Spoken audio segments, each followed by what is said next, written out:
AP పోలీసులు big shock ఇచ్చినట్లుగా తెలుస్తోంది. జగన్ పల్నాడు టూర్ రేపు ఏదైతే జరగబోతుందో 18వ తేదీన అంటే సరిగ్గా రేపు ఆ టూర్ పై ఇప్పుడు హై టెన్షన్ వాతావరణ పరిస్థితులు నెలకొన్నట్లుగా తెలుస్తోంది. సత్తుపల్లి వైసీపీ నేత నాగమల్లేశ్వరరావు కుటుంబ పరామర్శకు జగన్ వెళ్లనుంటున్నట్లుగా మన దగ్గర న్యూస్ ఉంది. అయితే ఆయన యొక్క విగ్రహావిష్కరణ ఏదైతే ఉందో సత్తుపల్లి మండలం రెంటపాళ్ల గ్రామంలో ఆ గ్రామానికి రాబోతున్నటువంటి వైఎస్ జగన్ ఆయన ఎప్పుడైతే రాబోతున్నారో మరి దానికి అనుమతి నిరాకరణ చేసినట్లుగా కూడా ఎస్పీ కంచె శ్రీనివాసరావు వెల్లడించారు. జగన్ పర్యటనకు నో పర్మిషన్ అంటున్నారు ఇప్పుడు పోలీసులు. శాంతి భద్రతలకు విఘాతం కలిగే అవకాశం ఉందనే నెపంతో ఇదంతా కూడా వాళ్ళు పర్మిషన్ని రిజెక్ట్ చేసినట్లుగా కూడా మనకి ఇప్పుడు తెలుస్తోంది. అయితే జగన్ పర్యటనపై పల్నాడు పోలీసులు మరిన్ని ఆంక్షలు కూడా విధించారు. అయితే దీన్ని బేషరతుగా అనలేమో, యాక్చువల్గా కొన్ని ఆంక్షలతో కూడినటువంటి అనుమతినిచ్చే అవకాశం ఉందని కూడా మనకి సోర్సెస్ నుంచి న్యూస్ వస్తోంది. 100 మందితోనే కేవలం జగన్ రావాలి, అలాగే కేవలం 3 కార్లు అంటే ఆయన కాన్వాయ్లో కేవలం 3 కార్లు మాత్రమే అనుమతిస్తామని చెప్పి కూడా ఇప్పటికే పోలీసులు అలాగే జిల్లా ఎస్పీ వీరందరూ కూడా తెలపడం జరిగింది. మొన్న జగన్ పొదిలి పర్యటనలో వైసీపీ టీడీపీల మధ్య తీవ్రమైనటువంటి ఘర్షణ వాతావరణం చెలరేగింది. మనందరికీ కూడా తెలిసిందే, మొన్న 11వ తేదీన సరిగ్గా జూన్ 11వ తేదీన ఎప్పుడైతే జగన్ పొగాకు రైతులను పరామర్శించడానికి వెళ్లారో, వాళ్ళకి మద్దతు ధర పలకడానికి వెళ్లారో, అదే సమయంలో శాంతియుతంగా ర్యాలీ చేస్తున్నటువంటి మహిళలు ఎవరైతే ఉన్నారో వాళ్ళపై విచక్షణ రహితంగా వైసీపీ మూకలందరూ కూడా రాళ్లతో అలాగే చెప్పులతో కూడా దాడి చేసిన విషయం మనందరికీ కూడా తెలిసిందే. అయితే ఈ సంఘటనలన్నింటినీ క్రోడీకరించి చూసుకుని ఈ సంఘటనలన్నీ జరిగిన నేపథ్యంలో మరి ఇప్పుడు ఏదైతే పర్మిషన్ ఉందో ఈ పర్మిషన్ని ఇవ్వలేమని చెప్పి కూడా ఆయన మరొకసారి పునరుద్ఘాటించారు.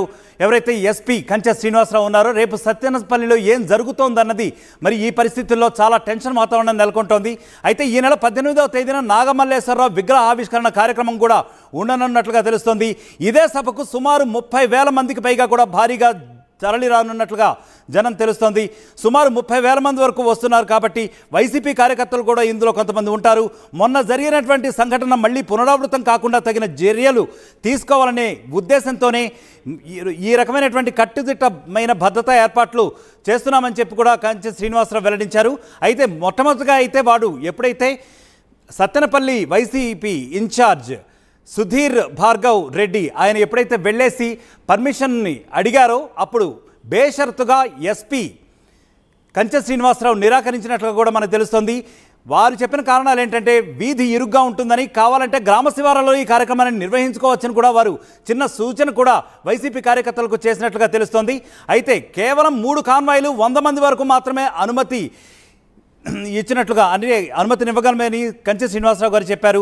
శాంతి భద్రతలకు మరింత సమస్యలు తలెత్తుతాయి, అలాగే విఘాతం తలెత్తే అవకాశం ఉందని, ఆ కారణం చేత మాత్రమే, అంతే తప్ప వైసీపీ యొక్క కార్యక్రమం ఏదైతే నిర్వహించుకోబోతున్నారో దానిని ఎంత మాత్రం కూడా ఆపుదాము అని చెప్పి వారికి ఈ ఉద్దేశం లేదని చెప్పి కూడా ఎస్పీ కంచె శ్రీనివాసరావు మరొకసారి చెప్పడం జరుగుతుంది. అయితే ఇక ఇదే అంశంపై మరిన్ని విషయాలు అందజేయడానికి గుంటూరు ఎస్పీ కంచె శ్రీనివాసరావు లైన్లో ఉన్నారు. ఆయనతో మాట్లాడే ప్రయత్నం చేద్దాం.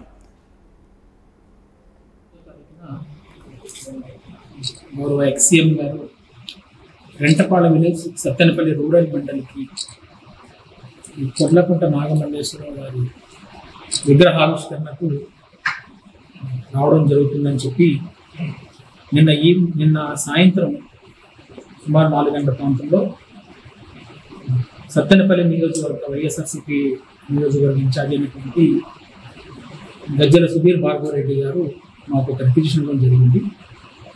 ఆ రిక్విజిషన్లో పూర్తి సమాచారం లేకపోవడం వల్ల మాకు కావాల్సినటువంటి పూర్తి సమాచారం ఇవ్వమని చెప్పి వారికి మళ్ళీ మేము కోరడం జరిగింది. దానికి సంబంధించినటువంటి డీటెయిల్స్ ఎందులో ఇవ్వాలనే ఫామ్స్ కూడా ఆయనకు ఇవ్వడం జరిగింది. కానీ ఇప్పటివరకు ఇంకా మాకు అసలు హ్యూజ్ క్రౌడ్ వస్తారని చెప్పి మెన్షన్ చేయడం జరిగింది. ఎంతమంది రావడానికి ఆస్కారం ఉంది, అక్కడ ఏ విధమైనటువంటి క్రౌడ్ ప్లానింగ్ చేస్తున్నారు, ఆ చుట్టూ ఉన్నటువంటి ఫీల్డ్స్ ఓపెన్ ఫీల్డ్స్ ఉన్నాయి కాబట్టి బ్యారికేడింగ్ అనేది ఏ విధంగా ఉంది, అలాగే 76 కిలోమీటర్స్ సుమారు తాడేపల్లి నుంచి ఈ ప్రపోజ్డ్ ప్లేస్కి ఉంది. పల్నాడులో సుమారు 19.5 కిలోమీటర్స్ ఆఫ్ స్ట్రెచ్ ఉంది.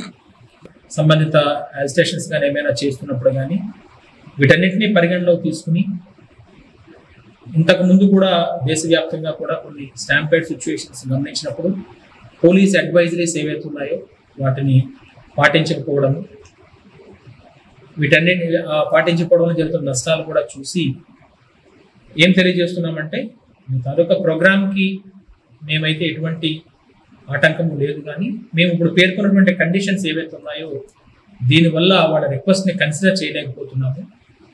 అయితే ఇప్పుడున్నటువంటి ఆ రోడ్డులోకి కాన్వాయ్తో పాటుగా సెక్యూరిటీ కాన్వాయ్తో పాటుగా మరొక 3 వెహికల్స్ని ఒక 100 మందిని అలౌ చేయడానికి మాకు ఎటువంటి అభ్యంతరం లేదు. ఆ విధంగా అయితే చేయగలుగుతాము. మీరు ఏదైతే రిక్విజిషన్లో హ్యూజ్ గ్యాదరింగ్స్ మెన్షన్ చేస్తున్నారో, ఇది 30,000 ఎట్లా అంటున్నారో క్రౌడ్ని, ఆ విధంగా చేయాలి అని అనుకుంటే విలేజ్ అవుట్స్కట్స్లో ఎక్కడైనా కూడా ఓపెన్ ప్లేస్, ఎటువంటి ప్రాబ్లం లేకుండా పబ్లిక్ తాలూకు safety and security of the protective సంబంధించి అన్ని చర్యలు తీసుకుని చేస్తే దానికి కూడా మాకు ఎటువంటి ఇబ్బంది లేదు. అలా చేయాలనుకున్నప్పుడు మాకు ఒక ఫ్రెష్ రిక్విజిషన్ ఉంది. రైట్, ఇప్పుడే చూసాం కదా కంచె శ్రీనివాసరావు ఏమని వెల్లడించారో. వైసీపీ నేతలు ఒకవేళ ఈ కార్యక్రమాన్ని జరుపుకుంటామంటే కనుక వారికి ఏ విధమైనటువంటి అభ్యంతరం కూడా లేదని, అయితే దాన్ని శాంతియుత వాతావరణంలో ఒక డిసిప్లినరీగా జరుపుకోమని మాత్రమే ఆయన సూచించడం జరుగుతూ ఉంది.